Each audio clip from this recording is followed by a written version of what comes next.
جس نے آرڈر کیا اس سے لے کے کارکن تک ان کے خلاف سخت سے سخت کارروائی ہوگی، اور یہ آپ کو اگلے آنے والے دنوں میں نظر آئے گی، انکلوڈنگ سی ایم کے پی کے، ان سب کے خلاف سخت کارروائی ہوگی۔ ان کی خواہش یہ تھی اور ان کا یہ تھا کہ ہم کسی طریقے سے 17 تاریخ تک یہاں پہ رہیں، ایس سی او کانفرنس خراب ہو، ہمارے باقی جو ڈیلیگیشنز آ رہے ہیں وہ خراب ہوں۔ وزیر داخلہ محسن نقوی کا وزیر اعلیٰ کے پی اور مظاہرین کے خلاف کارروائی کا اعلان۔ وزیر اعلیٰ خیبر پختونخوا نے اسلام آباد پر دھاوے کی قیادت کی، علی امین گنڈا پور سمیت تمام مظاہرین کے خلاف سخت کارروائی ہوگی۔ وزیر داخلہ محسن نقوی کی میڈیا سے گفتگو، کہا احتجاج کرنے والے 564 افراد کو گرفتار کیا گیا ہے۔ گرفتار افراد میں 120 افغان باشندے شامل ہیں۔ سادہ لباس میں ملبوس کے پی پولیس کے 11 اہلکاروں کو بھی گرفتار کر لیا گیا۔ مظاہرین کی جانب سے پولیس پر براہ راست فائرنگ کی گئی۔ صبح تک حالات معمول پر آ جائیں گے۔ پولیس پر فائرنگ اور پتھراؤ کی تحقیقات جاری ہیں۔ وزیر اعظم کو رپورٹ پیش کی جائے گی۔ احتجاج کا کہنے والوں اور احتجاج کرنے والوں کے خلاف سخت کارروائی کی جائے گی۔ کچھ شرپسند عناصر لاشیں گرانا چاہتے ہیں۔ لاشیں گرانے کی خواہش رکھنے والے شرپسندوں کی خواہش پوری نہ ہو سکی۔ اسلام آباد میں 17 اکتوبر تک کوئی احتجاج نہیں ہونے دیں گے۔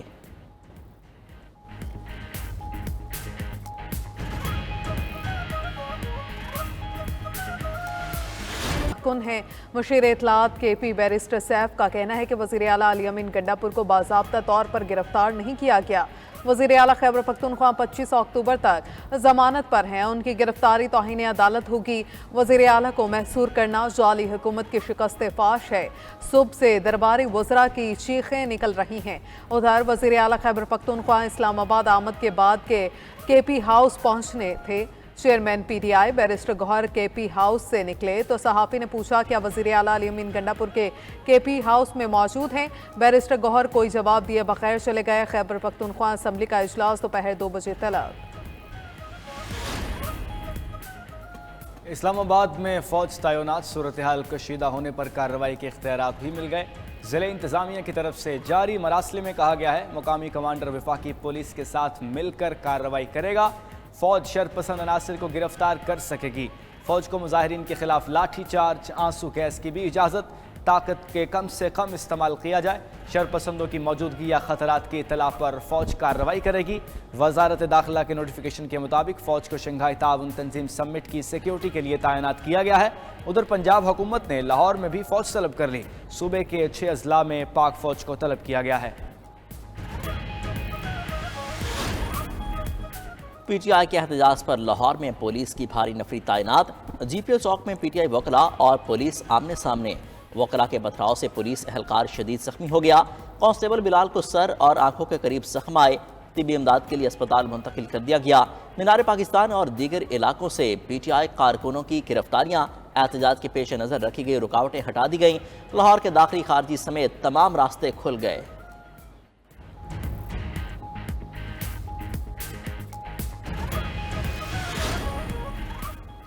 کیا ایسی حرکت کوئی سیاسی جماعت کر سکتی ہے؟ وزیر اعلیٰ پنجاب نے لاہور میں وکلاء کے پتھراؤ سے زخمی ہونے والے کانسٹیبل کی تصویر ٹویٹ کر دی۔ لکھا، پی ٹی آئی سیاسی جماعت نہ ہے، نہ تھی اور نہ ہو سکتی ہے۔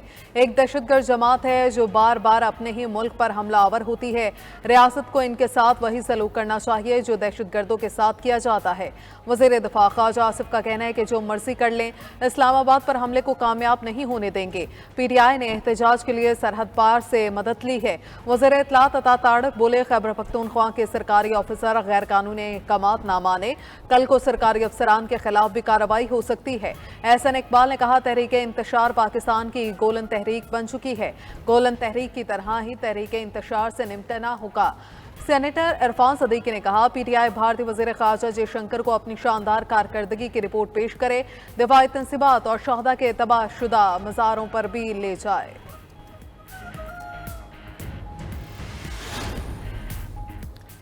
جے شنکر کا تحریک انصاف کی جد و جہد سے کوئی تعلق نہیں، بیرسٹر سیف کا بیان سیاق و سباق سے ہٹ کر لیا گیا۔ Chairman P T I barrister Gohar کا کہنا ہے وہ صرف آزاد عدلیہ کے لیے نکلے ہیں، ان کا کوئی دھرنا یا جلسہ نہیں تھا، ایک دن کا احتجاج تھا، آگے کے لائحہ عمل کے لیے بانی پی ٹی آئی سے بات کریں گے۔ سلمان اکرم راجہ نے کہا، آئینی ترمیم کے خلاف احتجاج کہیں بھی ختم نہیں ہوگا، پی ٹی آئی کا احتجاج دھرنے کی صورت اختیار کر سکتا ہے، احتجاج بڑھے گا اور ہر ذی شعور اس کا حصہ بنے گا۔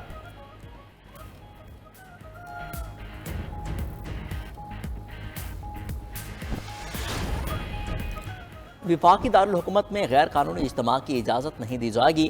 چیف جسٹس اسلام آباد ہائی کورٹ عامر فاروق نے تاجروں کی درخواست پر سماعت کا تحریری حکم نامہ جاری کر دیا۔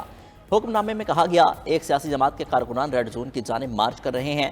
کارکنان کا ریڈ زون میں اجتماع اور دیگر شہریوں کی نقل و حرکت منجمد کر دے گا۔ حکم دیا جاتا ہے اسلام آباد میں امن و امان کی صورتحال کو برقرار رکھنے کے لیے مناسب اقدامات کیے جائیں۔ اسلام آباد انتظامیہ اور حکومت احتجاج کے لیے مناسب جگہ مختص کرے۔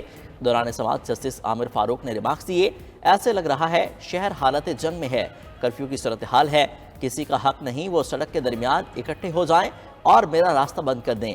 عدالت نے سیکرٹری داخلہ کو فوری اقدامات کر کے لاہے عمل اور حالات معمول پر لانے کا حکم دے دیا۔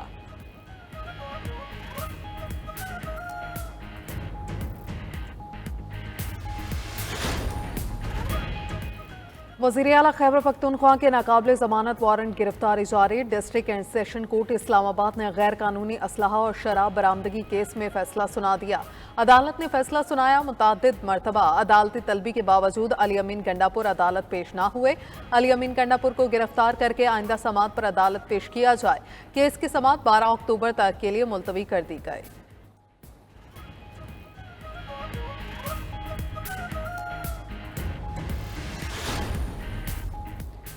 پی ٹی آئی انٹرا پارٹی انتخابات نظر ثانی درخواست سپریم کورٹ میں لگ گئی۔ چیف جسٹس پاکستان جسٹس قاضی فائز عیسیٰ 3 رکنی بینچ کے سربراہ مقرر۔ جسٹس محمد علی مظہر اور جسٹس مسرت ہلالی بینچ میں شامل ہیں۔ نظر ثانی درخواست پر سماعت 11 اکتوبر کو ہوگی۔ احتساب عدالت اسلام آباد میں توشہ خانہ 2 اور 190 ملین پاؤنڈ ریفرنس کی سماعت بغیر کارروائی ملتوی۔ مزید سماعت 7 اکتوبر کو ہوگی۔ نیب کے آخری گواہ پر جرا کی جائے گی۔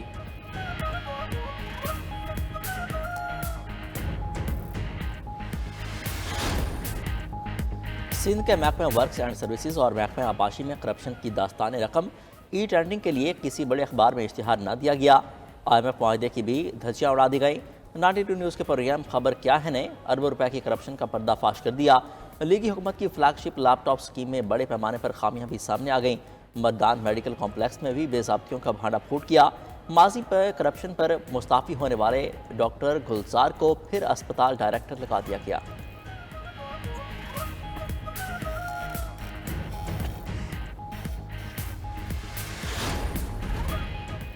موسم نے کروٹ لے لی، گرمی کی چھٹی۔ پنجاب، خیبر پختونخوا اور اسلام آباد میں موسلادھار بارشیں، جڑواں شہروں میں اولے بھی پڑے۔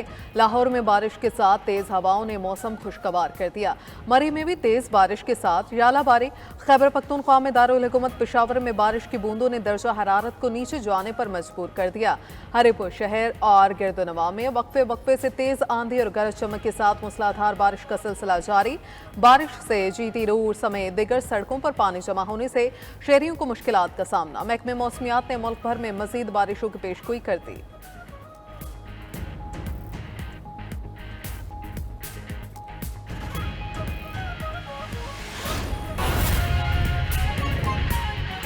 نقوی کا وزیر اعلیٰ KP اور مظاہرین کے خلاف سخت کارروائی کا اعلان۔ بولے PTI کے احتجاج میں شریک 564 افراد کو گرفتار کیا گیا، جن میں خیبر پختونخوا پولیس کے 11 سادہ لباس اہلکار اور 120 افغان باشندے بھی شامل ہیں۔ اسلام آباد پر وزیر اعلیٰ KP کی قیادت میں دھاوا بولا گیا اور کوشش کی گئی کہ کوئی جانی نقصان ہو، مگر شکر ہے کہ ایسا کوئی واقعہ پیش نہیں آیا، جس کی وجہ سے ان کے ارمان پورے نہیں ہو سکے۔